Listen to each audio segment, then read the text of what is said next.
Mis estimados, reciban todos un fraternal saludo de mi parte.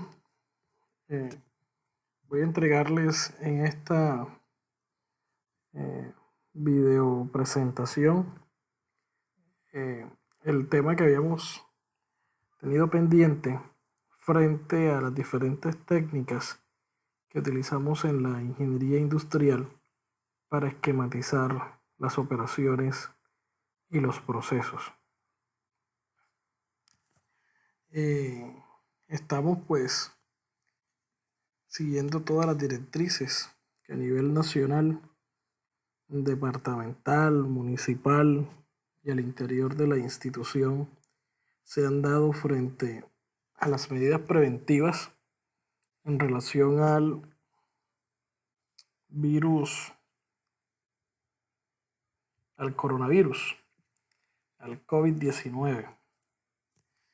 Y pues con la mejor disposición y esperando generar valor a cada uno de ustedes en este proceso de formación y también pensando en no afectar el calendario académico, pues las instituciones de educación superior en términos generales, la gran mayoría, han optado por estas estrategias de virtualización para tratar de dar cumplimiento a los calendarios académicos.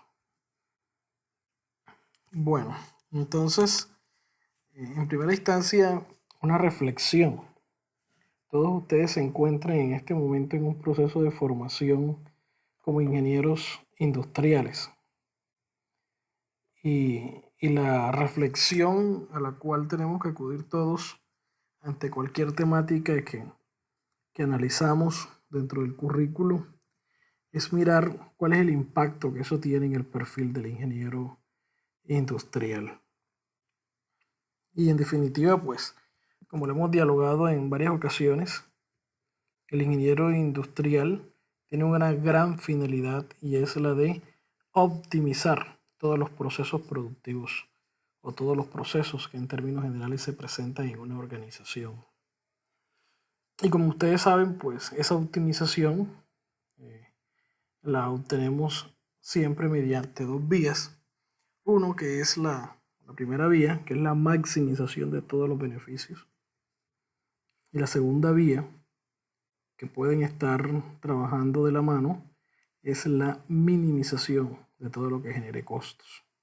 De tal manera que el indicador de la productividad lo podamos cada día mejorar. En consonancia con ese objetivo del ingeniero industrial, la asignatura Ingeniería de Métodos y Tiempos o Estudio del Trabajo toma esta temática de esquematización de los procesos para poder hacer una lectura en un momento inicial de cómo se están estructurando los sistemas de producción a los cuales vamos a intervenir y poder medir el cambio que se generan a partir de toda la aplicación de las técnicas que analizamos, que estudiamos, no solo en esta asignatura, sino en otras asignaturas, y poder mirar entonces un momento inicial y un momento final. Esa es la utilidad que le damos nosotros a este tipo de diagramas. Antes de entrar a explicar los diagramas, quiero tener claro estos tres puntos claves. Primero, pues nosotros debemos seleccionar el proyecto en el cual queremos intervenir a través de la asignatura o a través de la técnica que aprendemos en la asignatura de estudio del trabajo. Y pues para eso hay una gran cantidad de herramientas, como es el gráfico de Pareto, como son las espinas de pescados, como son los gráficos de Gantt, como son las gráficas PER y las guías de análisis del trabajo o las guías del lugar de trabajo. Una vez nosotros podemos identificar como ingenieros industriales dónde se deben hacer las mejoras de forma estratégica, o sea, dónde se deben intervenir o hacer inversiones, específicamente dónde se encuentran los cuellos de botella, que son donde realmente tenemos que hacer las mejoras para poder evidenciar cambios en los niveles de productividad. Una vez tenemos claro dónde vamos a hacer la intervención, entonces procedemos a obtener y presentar datos por medio de diagramas de operación, de flujo, de hombre-máquina, de grupo y todos los que hemos visto en el marco de la asignatura. Y luego, pues, desarrollar el método ideal. La idea es tener un diagnóstico y a partir de ese diagnóstico poder establecer las mejoras. Ese método ideal para esas relaciones que se dan entre los seres humanos y entre las máquinas de manera sincronizada y aleatoria, así como los cálculos y los balanceos de las líneas, que son temas que vamos a ver posteriormente. Entonces, la primera técnica que tenemos a la mano es la técnica de exploración o análisis de Pareto. Es una técnica utilizada desde la economía. Pareto era un economista que en algún momento empezó a identificar que se cumplía una regla, este es otro nombre que recibe esta técnica, la regla 80-20. ¿Qué nos decía el señor Pareto? Lo siguiente: pocos problemas me generan un alto impacto negativo en la sociedad, mientras que una gran cantidad de problemas me generan pocos impactos. En términos matemáticos, le llamaron 80-20, ¿por qué? Porque imagínense que tenemos estos 10 problemas, cualesquiera que se estén presentando en una organización. Si nosotros ahora mismo tuviésemos una cantidad de recursos para invertir sobre la organización, pues cualquiera podría decidir invertir sobre el problema número 10, sobre el problema número 4 o sobre el problema número 1. Pero si no conocemos el impacto negativo que nos genera en cada uno de los problemas, entonces no vamos a tener claro dónde se pueden presentar las mejoras o los incrementos de la productividad. Para este caso, tenemos una base de 10 problemas y tenemos un 100% de impacto negativo como tal en el entorno. Ese impacto negativo, miren que los dos problemas que más están generando impacto negativo son el problema 1 y 2. Entonces, el 20% de los problemas, tengo 10 problemas, 2 problemas me representan el 20%. El 20% del problema me está generando el 80% del impacto negativo. Y el 80% de los problemas solo me generan un 20% de impacto negativo. Entonces, cuando yo logro identificar esto al interior de una organización, pues efectivamente estoy priorizando dónde hacer las inversiones para poder establecer el mejoramiento continuo del cual estamos dialogando y al cual tenemos que ejecutar para poder identificar ese incremento en la productividad. Entonces, el yo invertir recursos desde el problema 3 al problema 10, lo que va a hacer es que me va a generar una erogación de costos y de gastos en la organización y no voy a tener un alto impacto, un cambio en el impacto.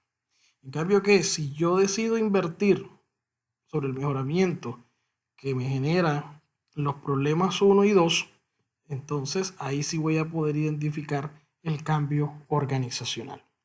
Esta técnica es complementada con el diagrama de espina de pescado, que se trabaja más que todo en las asignaturas de control de la calidad. Como en esta diapositiva anterior estamos identificando que hay unos problemas, lo importante o la tarea número 1 es preguntarnos cuáles son las causas que me están generando esa problemática. Porque hay unas causas que explican por qué se genera un problema. En este caso, hay una técnica dentro de las muchas que me ayudan a esquematizar ejemplos de causa y efecto, que es este diagrama de espina de pescado o de causa y efecto de Deming, que me permite, a través de hacer unas observaciones, mediciones, entre otros, poder identificar cuál es la causa raíz que me está generando la problemática.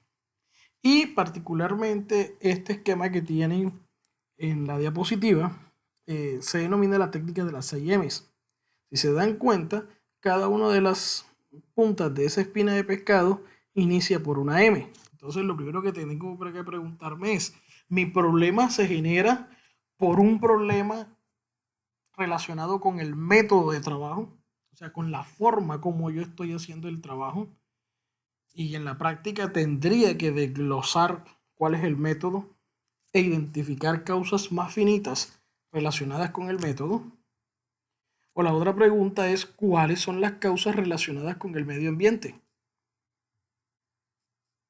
Problemas de temperatura, problemas incluso del medio ambiente del tema de las relaciones humanas, problemas con la iluminación, problemas con la ventilación, problemas relacionados a la parte medioambiental. O preguntarnos si hay causas relacionadas con los materiales que estoy utilizando para el desarrollo del proceso productivo, o la causa viene relacionada al uso de las maquinarias, mantenimiento, tiempos de preparación, ocio en las máquinas, mano de obra. Si el proceso está compasado por la mano de obra, lo más probable es que tenga que revisar cómo está todo el sistema de seguimiento y de asignación de tareas de la mano de obra, o si es un problema de calidad relacionado con la medición. Entonces, yo tendría que preguntarme cuáles son las causas que me están generando mi problemática para poder intervenir directamente sobre la causa y poder evidenciar ese incremento o ese cambio en el nivel de productividad. Otra herramienta fundamental que tenemos en la ingeniería industrial es la desarrollada por Henry Gantz y definitivamente pues es una de las más utilizadas cuando tenemos una gran cantidad de actividades, porque este gráfico de Gantt me permite de manera horizontal poder ver la interdependencia y la interrelación que existen entre las actividades de un proyecto y poder identificar cuál es la actividad más crítica y a partir de eso poder hacer una mayor gerencia sobre esa actividad en particular e identificar, hay una técnica japonesa que se denomina el Pokayoke y es poder hacer un análisis de riesgos a partir de esa actividad para garantizar el éxito y que se cumpla con el objetivo planteado a nivel organizacional. Y otra técnica complementaria que la ve en investigación de operaciones 2 son las gráficas PER o CPM, las cuales pues ya acá acudiendo a unos nodos se pueden establecer unas redes de un proyecto y a partir de eso poder ver también la interrelación y la interdependencia y poder identificar algo que se denomina la ruta crítica del proyecto. Todo eso lo utilizamos en el marco del análisis como tal de una problemática para poder hacer la intervención. Entonces, ya teniendo claro en la organización dónde se están presentando los problemas, entonces sí procedo a utilizar el primer diagrama que me entrega la ingeniería de métodos y tiempos, que es el diagrama de operaciones de procesos. En las exposiciones, pues yo creo que ese fue uno de los diagramas más claros que pudimos tener como tal, pero el compromiso era de que yo les hacía una ampliación con la diapositiva pues, que tenía preparada para el desarrollo de la clase. Entonces, aquí pues decirles que este diagrama, como bien quedó claro en la clase, lo que nos permite identificar son las operaciones y las inspecciones que se desarrollan en un proceso productivo y que no se tienen en cuenta los transportes, ni las demoras, ni los almacenajes.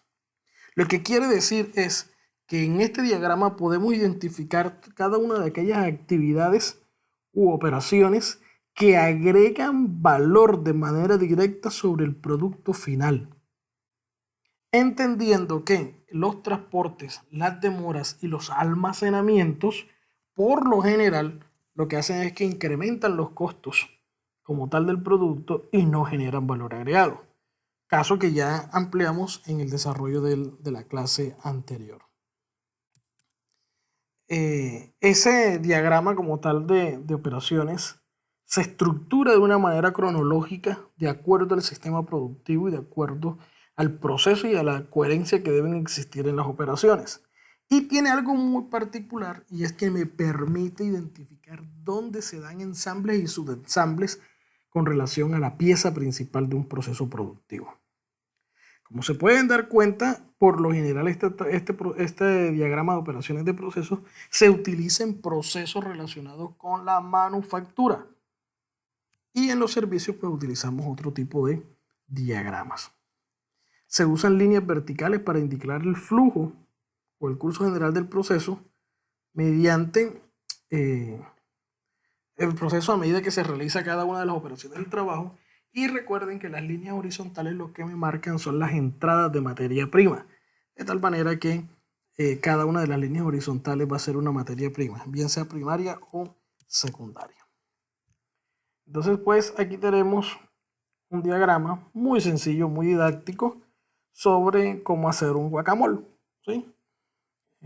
La materia prima principal es el aguacate, las operaciones que se desarrollan sobre ella, pero también de manera paralela cuáles son las otras operaciones que venimos desarrollando.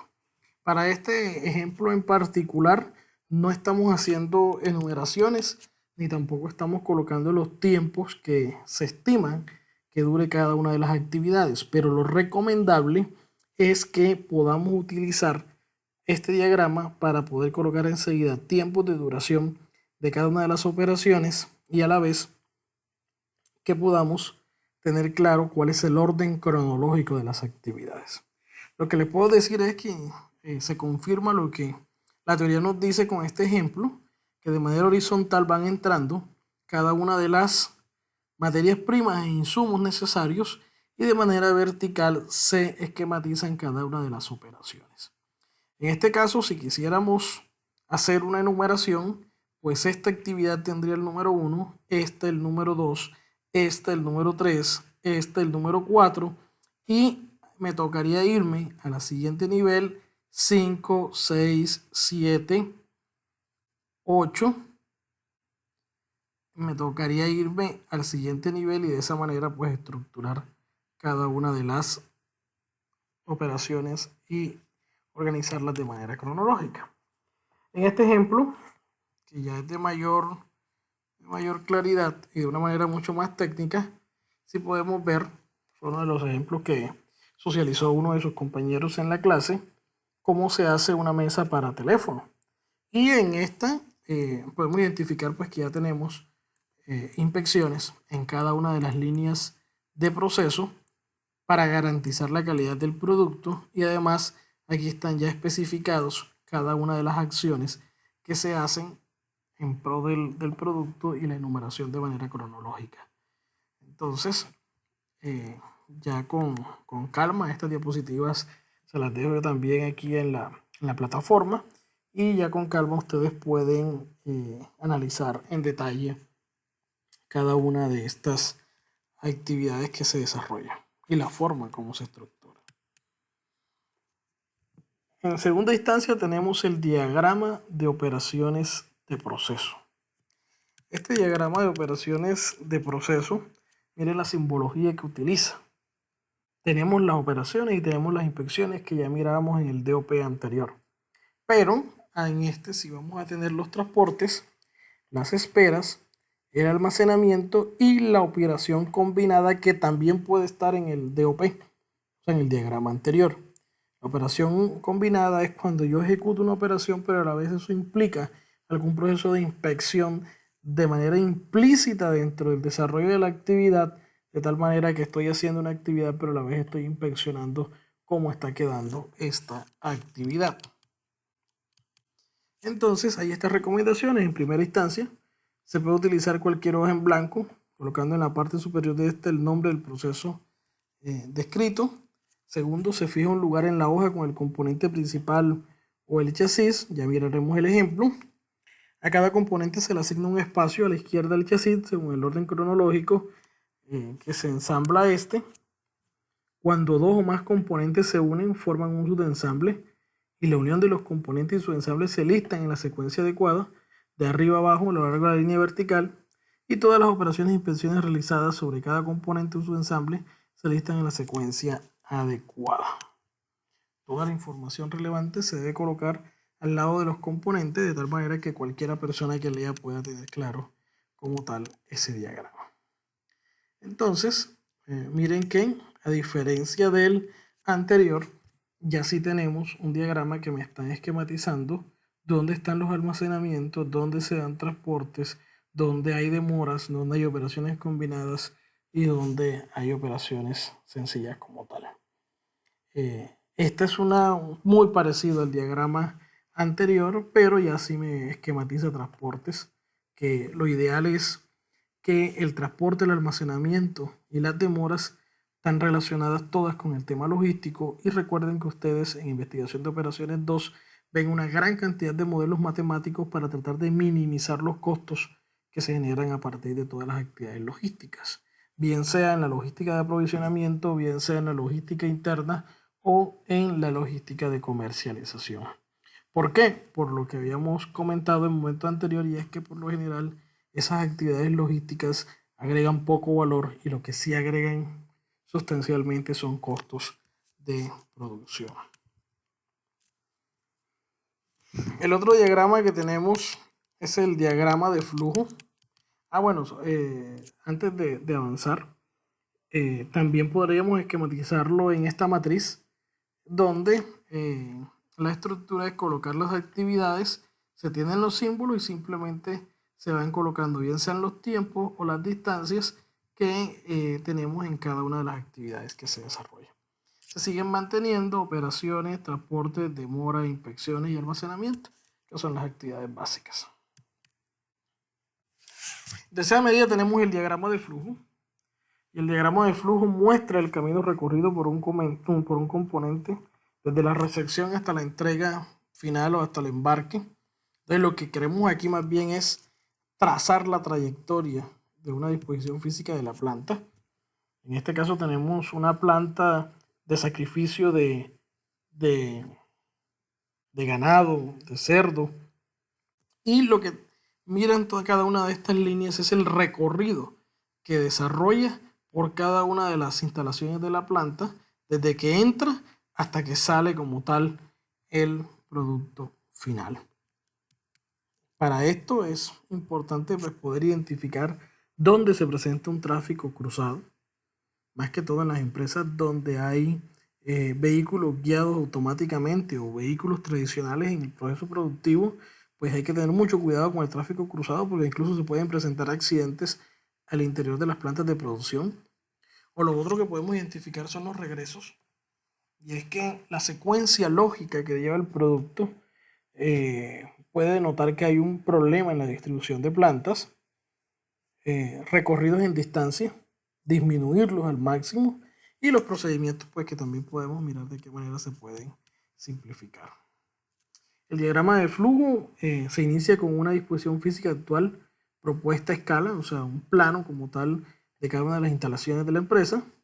A partir de la hoja de ruta se traza cada paso en la fabricación de cada uno de los componentes y se integran los dos insumos.